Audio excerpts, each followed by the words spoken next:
Welcome to Inside Marketing with MarketSurge, your front row seat to the boldest ideas and smartest strategies in the marketing game. Your host is Reed Hansen, Chief Growth Officer at MarketSurge.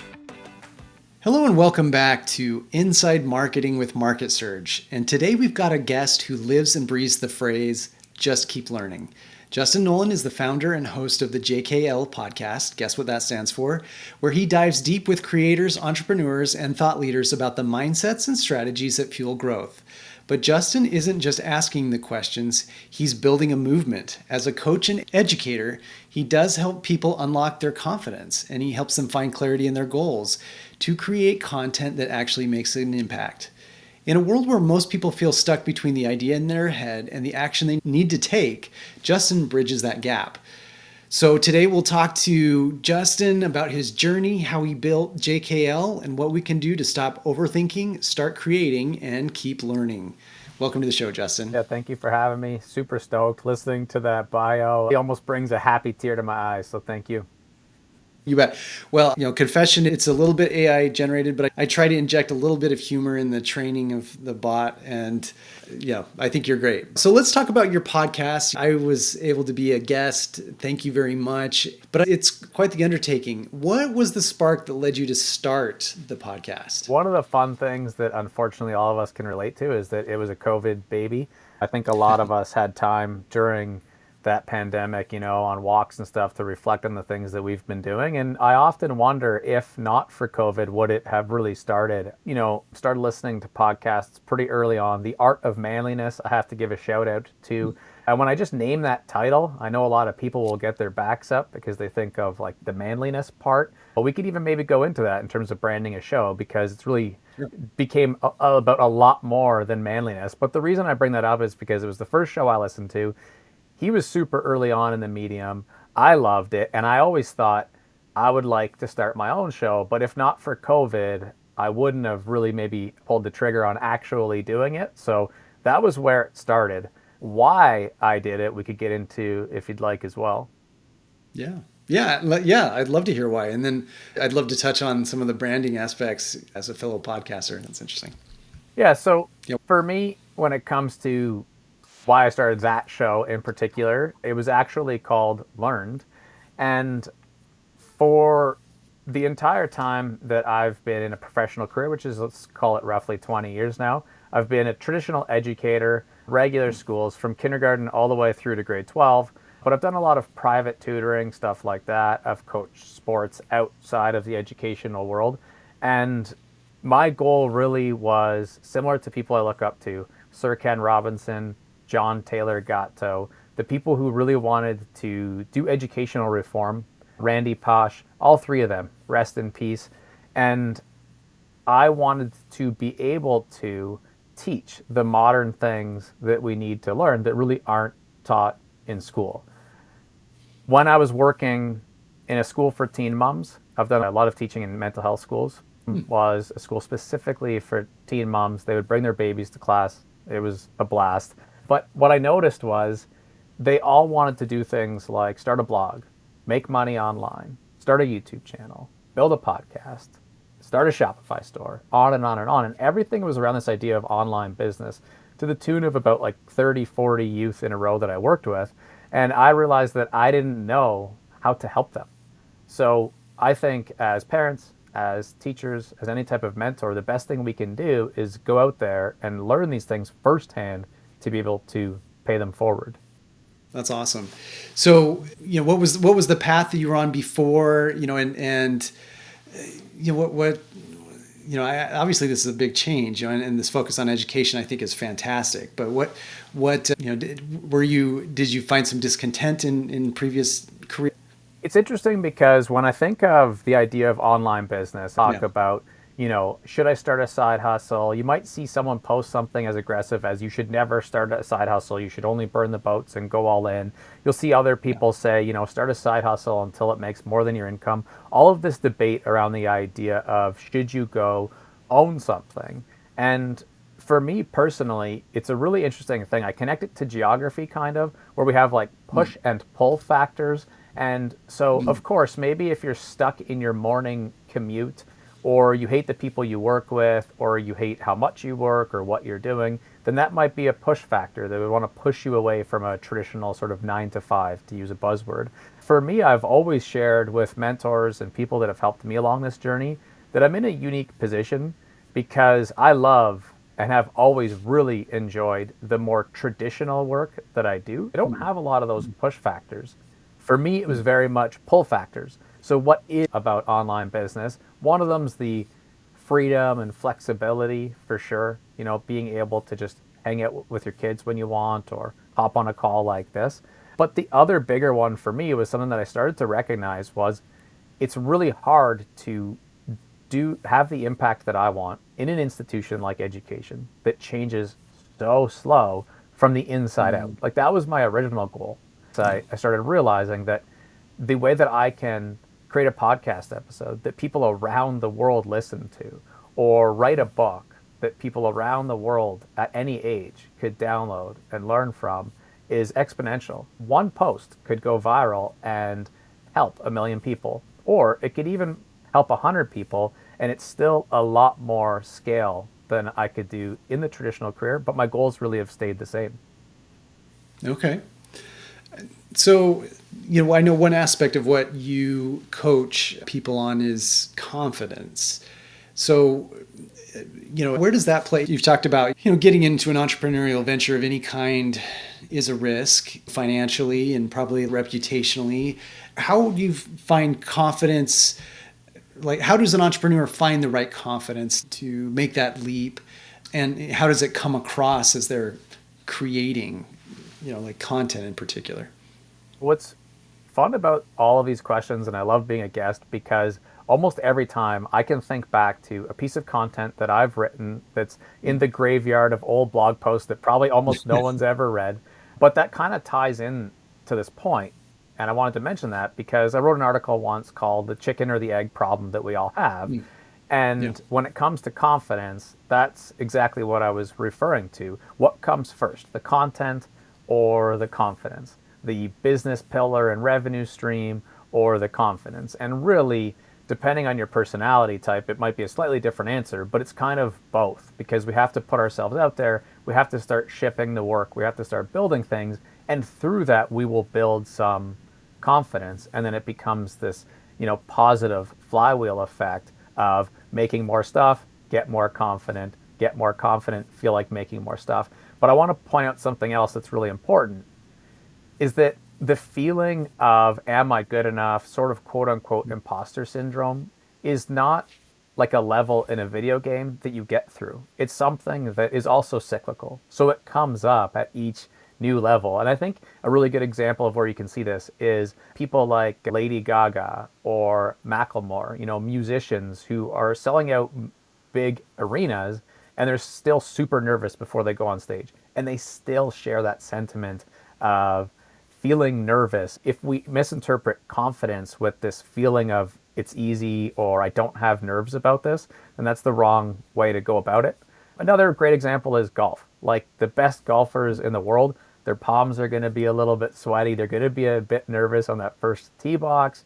But the more you do it, the more you can put those feelings in check and kind of keep going. Yeah. Well, and I remember as a young salesman, so I worked in corporate sales many, many years, and I did have to kind of fake it until I made it. I don't know that I ever got fully there, but it's a whole different level when I'm the owner of a company.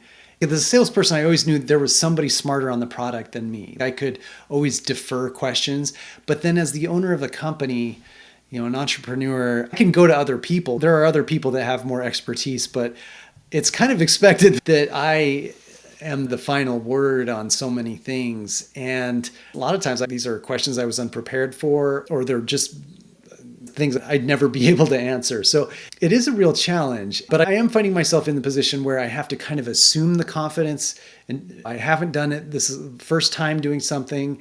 I have to convey the confidence in order to actually get the shot at doing it. It is hard, and it's almost like acting on stage or performing like a musician. You've got to, because they're buying my confidence essentially as any new client. So yeah, I love that parallel. So now let's talk a little bit about the content that comes along with these ventures. You talked about like a piece of content that might land for somebody. Now, when we're talking in these terms, it's usually like you've got a lot of content out there. How do you stay motivated to be consistent? You're going to have to write a lot of content before something hits, most likely. How do you keep people motivated until that thing either goes viral or is particularly impactful? How do you find people keep that motivation up? Partially ties into where I was headed with the idea of not expecting that it will eventually get easy and that you'll just always feel like doing something. Understanding that a lot of these things are more habit based, like James Clear talks about atomic habits, and in there he talks about chunking and habit stacking. So, depending on your personality type, building little routines and rituals that just make the thing happen. And the main way to do that, for me for sure, and I think for a strong majority of us, is not worrying about results. To clarify, we can focus and learn from some results. There's really good companies that use AI like vidIQ right now, or native within the YouTube platform that will give you analytics and data. Every single social media platform, our own blogs, of course, it'll say how many visitors we have, how long people read something, how long they listened, or how long they watched, and when they left the content and all that. And of course, across socials, we look at my kids will literally say, how many hearts did that thing you posted get? And so we have all of this data and feedback that can be useful, can be helpful. So it's okay to use it, but we can't put our own confidence, our own ability to keep creating, or, on the negative side, to start doubting ourselves on those numbers. We can keep learning from them and we can pivot, but we need to actually just focus on the habit. So for example, again, everyone's different, but if for you creating a podcast, and I say strongly that everyone should have a podcast, which we could maybe go a little bit more into, but if you have a podcast, well, what is the right upload amount for you? It's not necessarily daily. It may not be weekly. Honestly, it could be annually. Everybody's answer is different, but once you identify what that minimum viable habit is, then let's get going and build micro habits that support that main goal and that main habit so that they just get done without waiting for motivation.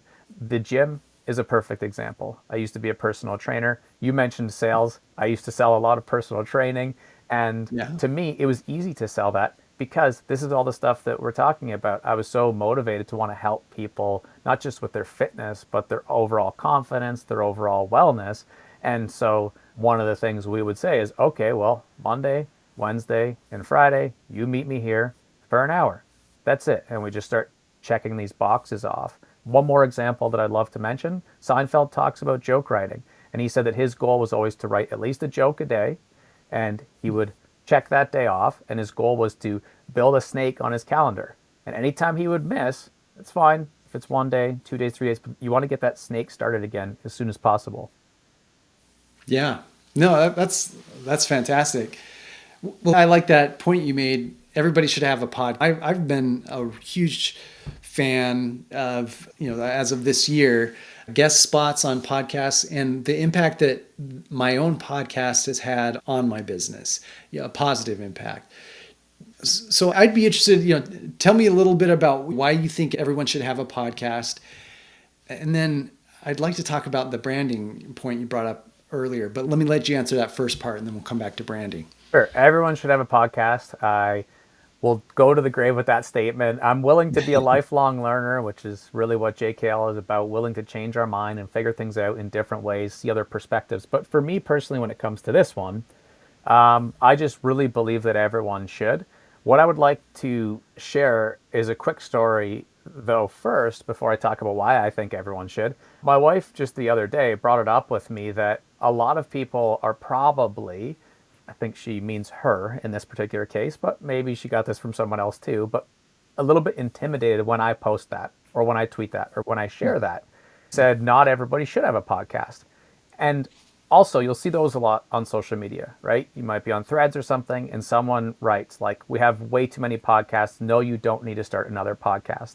A good friend of mine, a big part of his business is telling people you don't need to start a podcast. You should just guest on them.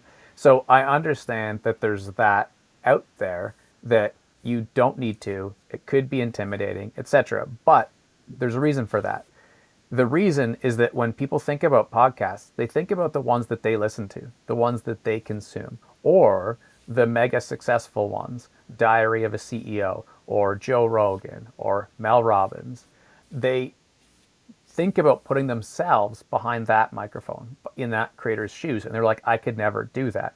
But this is because the medium is still so new. And I didn't actually realize that people were confusing what I was saying.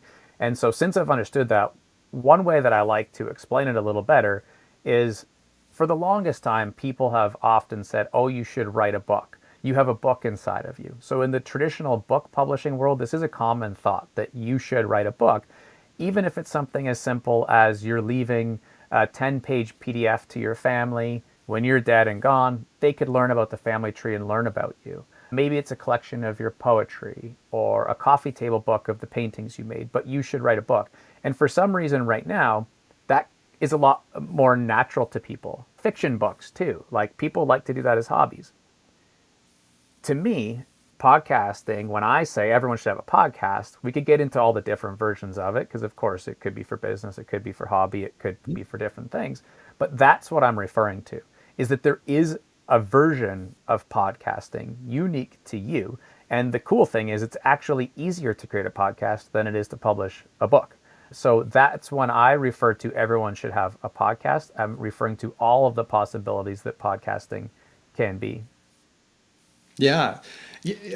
My mind immediately went to, on social media, I've seen this clip going around, a lady on a podcast, she repeats this mantra, you don't love your job, you love, and the first comment is always, there's too many podcasts, I'm like, don't love your podcast, your love, I think is maybe my takeaway from that. And I'm a big fan. I don't see what the harm is.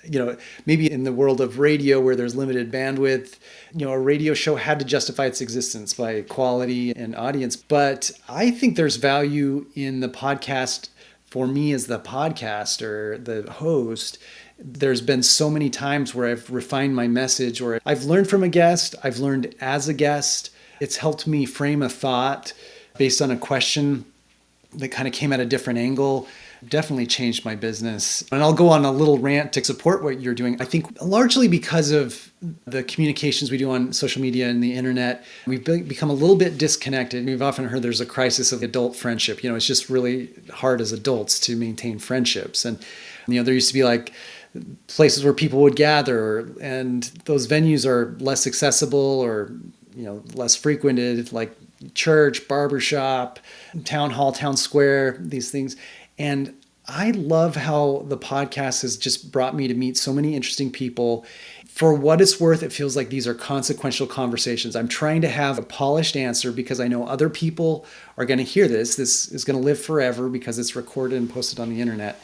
And it pushes me to have a higher quality of question, higher quality of answer. So I completely support what you're saying. I think this is fantastic. Now, you've done podcasting for a while. You're a veteran. What are some of the fun conversations you've had? Have you had anything particularly memorable or unexpected happen on your podcast? Yeah, I just want to touch on what you were just saying, though, because Yeah, please, I think there's a really neat through line here. And when you mentioned the idea of podcasting clarifying your thinking and your message and stuff like that, again, just to connect it back to the traditional book publishing world, but that's another great example. And I think I should probably make a little flow chart of how, a book and a podcast can be so similar in terms of how it serves us. And that's just another one of them. But again, it's a little bit easier to upload a podcast episode than publish a formal book.